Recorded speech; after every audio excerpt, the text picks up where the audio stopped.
Bonjour à tous et bienvenue sur Sensation. Aujourd'hui, je reçois Frédéric Petitat, maire de Sainte-Geneviève-des-Bois. Bonjour. Bonjour. Alors, monsieur Petitat, on va parler ensemble de la lettre envoyée à la mi-novembre au président de la République sur l'urgence dans les banlieues. Avant ça, quelles sont les conséquences du premier et du deuxième confinement sur la commune de Sainte-Geneviève-des-Bois ? Écoutez, un peu, je crois que le constat, il est fait chez nous comme il est fait dans de nombreuses villes. On sent bien que la perception de nos habitants par rapport au premier confinement n'est absolument pas la même. On sent que la situation, elle est beaucoup plus dure parce que, sans doute, pour beaucoup, il y a des conséquences économiques déjà et sociales liées à ce premier confinement. Il y a la durée, sans doute, qui a un impact très important aussi pour nombre de nos concitoyens, mais je crois que c'est quelque chose d'assez généralisé à l'échelle du terrain. Donc voilà, deux confinements totalement différents, avec vraiment un deuxième confinement qui pèse autrement que ne pouvait peser le premier. Je crois que c'est quelque chose de très généralisé à l'échelle du territoire national. Et est-ce que certains commerçants ou citoyens vous ont interpellé justement sur leurs inquiétudes face à la crise sanitaire et finalement à l'avenir ? Bien évidemment. Alors, ces inquiétudes, on les avait déjà rencontrées lors du premier confinement. Moi, je suis à l'agglomération vice-président en charge des questions de développement économique. Et puis, nous avons à Sainte-Geneviève la chance de pouvoir bénéficier d'un tissu commercial extrêmement fort. Et il y a eu beaucoup d'inquiétudes, à très juste titre, formulées par des entrepreneurs, des commerçants aussi dans nos centres-villes qui ont véritablement subi de plein fouet ce deuxième confinement. Ils avaient déjà, au printemps dernier, joué le jeu. Et la difficulté pour eux, c'est qu'aussi pour pouvoir réouvrir à partir du 11 mai dernier, ils avaient fait des investissements.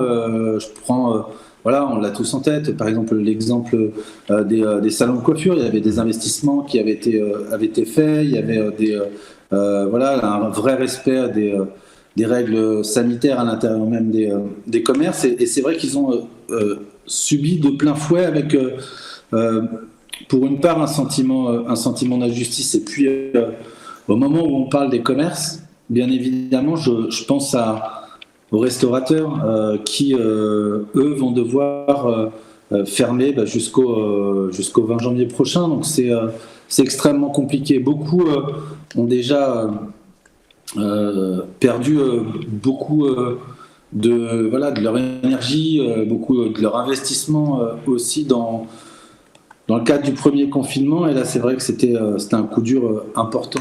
Et alors Vous savez, on a été à l'initiative avec l'Union des maires de l'Essonne, nous étions quelques-uns à rédiger cela, à formuler, avant les annonces de réouverture concernant ces commerces qui ont été classés de commerces non essentiels. Et vous savez, moi, ça me faisait hurler ce terme-là tout de suite parce qu'on sait combien ces commerces ils sont essentiels à l'échelle de nos villes.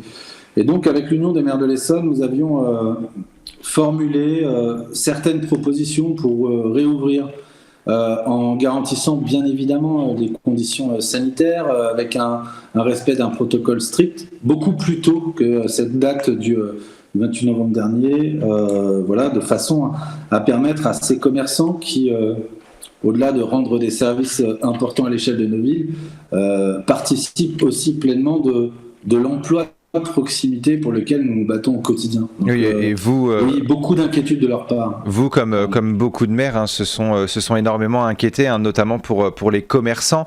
Le département de l'Essonne a tenu à soutenir les commerçants du département, Essonne Tourisme aussi, à travers le service Made in Essonne. Le site propose notamment de commander des produits locaux.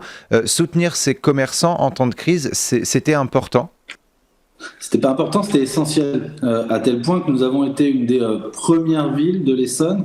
Nous, Sainte-Geneviève, c'est 36 000 habitants. On a été une des premières villes à mettre en place une plateforme numérique de e-commerce à l'échelle des villes de l'Essonne. On a mis en place Ma Ville Mon Shopping. On a totalement et on travaille à son déploiement avec notre association des commerçants, l'ACA. Et pour aller plus loin et pour accompagner les commerçants aussi sur toute la mise en ligne des produits, on s'est appuyé sur un dispositif qui avait été lancé par le département, soutenu par la ville de Sainte-Geneviève et développé par la ville de Sainte-Geneviève également, pour permettre à nos jeunes entre 16 et 25 ans de pouvoir, en contrepartie d'actions et d'heures passées pour l'intérêt général, de pouvoir bénéficier au projet. Et nous avons souhaité, au regard de cette situation sanitaire, et par rapport à la nécessité d'aller très loin dans l'accompagnement des commerçants, de pouvoir dire aux commerçants, voilà, ces jeunes, ils vont vous aider à référencer tous les produits. Parce qu'une fois que vous avez mis en place la plateforme, il faut aussi référencer tous les produits. Et on sait, même dans nos commerces de proximité, combien ils sont nombreux. Et donc, chaque semaine, nous avons 2 nouveaux commerçants qui rejoignent cette plateforme. C'est vraiment essentiel. Voilà. C'est aussi...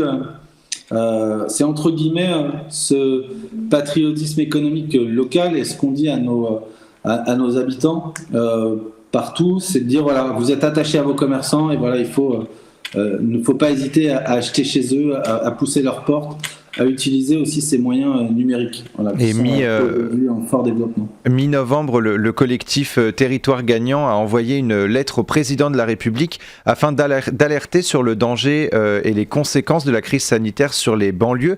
Dans cette lettre, vous proposez de réserver 1% des 100 milliards d'euros destinés au plan de relance afin de répondre aux urgences dans les banlieues, hausse des bénéficiaires d'aide alimentaire, hausse du chômage et précarité.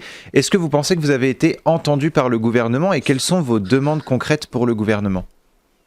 Alors, au-delà de cette somme de 1 milliard, nous avions fait le constat, et nous étions quelques-uns à le faire, que cette question des quartiers, alors même que nous sentions, et vous en avez rappelé quelques contours, qu'il y avait une situation particulièrement alarmante, qui prenait une ampleur et un degré encore plus fort à la lumière de cette crise sanitaire, économique et sociale, puisque c'est de ça dont il s'agit.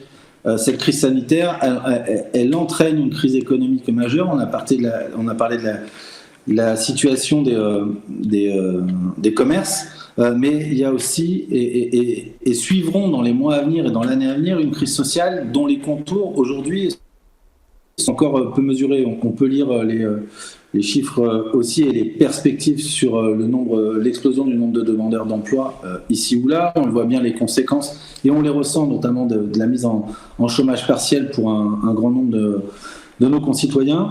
Et on s'est dit, voilà, au-delà de cette somme d'1 milliard qui est nécessaire puisqu'il faut de l'argent, il y a aussi des mesures très concrètes.